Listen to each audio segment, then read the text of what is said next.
Update sa ating in-incubate mga kapartner. So ito,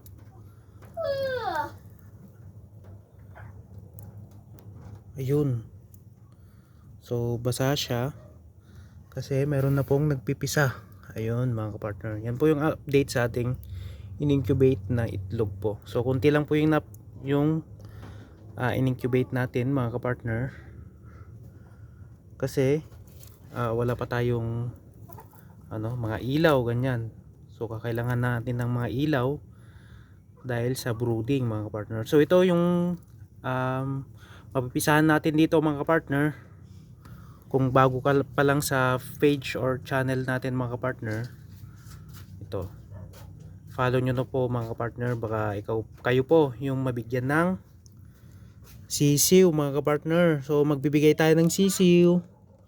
Ayun, magbibigay tayo ng magpartner nito. Ayun, isang babae, isang lalaki, sa lahat ng magkagusto mga kapartner. Sa may gusto lang po yung mabigyan dito ng sisiw at yun, pwede nyo pong subukan magpalaki. Yan. So ipapakita natin mga kapartner kung anong kakalabasan nito. Ipapakita ko doon. Ganito yung itsurahin nila mga kapartner pag lumaki. Ganyan po sila mga kapartner pag lumaki. Yan.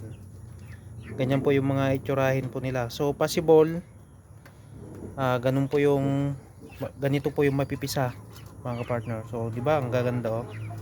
Yan. Tatalikod kasi. Yan. Mga ganyan oh. Di ba? Mga ganyan.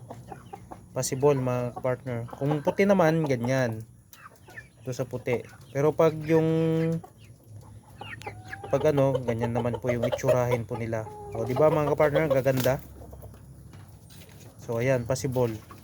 So kung bago ka nga lang sa page natin mga kapartner, yun, baka sakaling ikaw na po yung mabibigyan. Ganyan. So bibigyan lang po natin yon.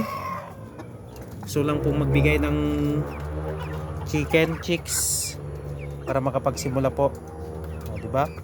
Para masubukan lang po yung mga ganito, yung mga ganitong manok po mga kapartner. Ang itlog to ng mga ito mga kapartner ay green, blue or olive po sila mga kapartner. Yun lang po. So yun mga kapartner, sana nagustuhan nyo po yung video natin to. God bless po mga kapartner.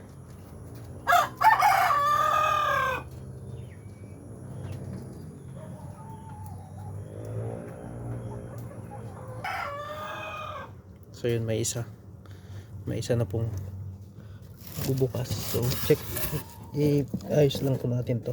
Dapat yung sensor lang dyan lang po sa ibabaw. So